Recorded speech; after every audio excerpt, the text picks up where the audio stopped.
Alam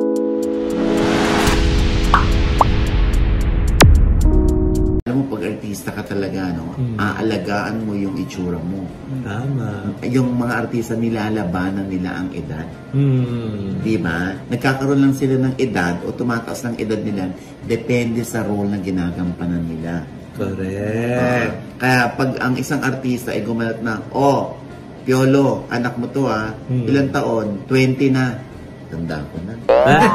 Ganon. Di ba? Sa Pamilya Sagrado, sino anak niya? Si Ray Fernandez. Oo. Tsaka si Kyle Echari. Kyle Echari.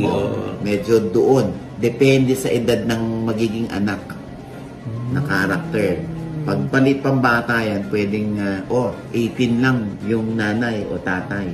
Kaya meron siyang sanggol na anak na karakter. Pagka ganyan, malalaki na. Alam mo na, parang, oops, pinatatanda ako Kaya kung mapapansin mo, si Sarah Geronimo, nagkaroon na ba ng anak? Hindi pa. Si Sarah? No. Di ba? Kaya ang tingin natin kay Sarah, batang-bata itsura.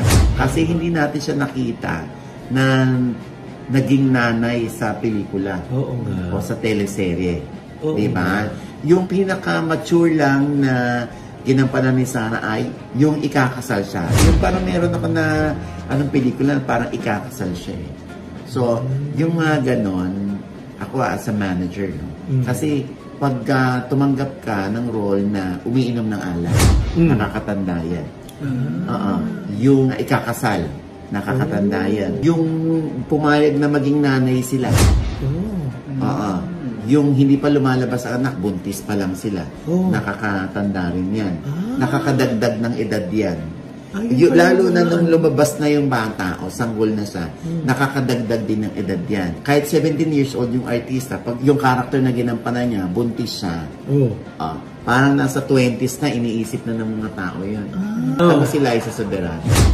Na manager ako niyan. Ayaw kong gumanap kang nanay o nabuntis ka. Pansinin mo, pamangkin niya yung inaalagaan niyang bata. Pamangkin niya or anak ng leading man niya. Ganon. Si Catherine Bernardo, hindi pa rin lumalabas na nanay, di ba? Oo, di ba? Kasi nga, as a manager, yung ano nila, parang, teka muna, baka tumanda na to. Pag inumpisahan kong tumanggap ng ganitong klaseng role para sa alaga ko, naku, umpisa na to.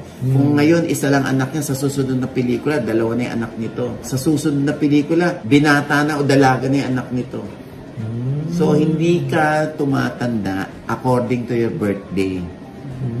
Tumatanda ka according to the character na ginagampanan mo.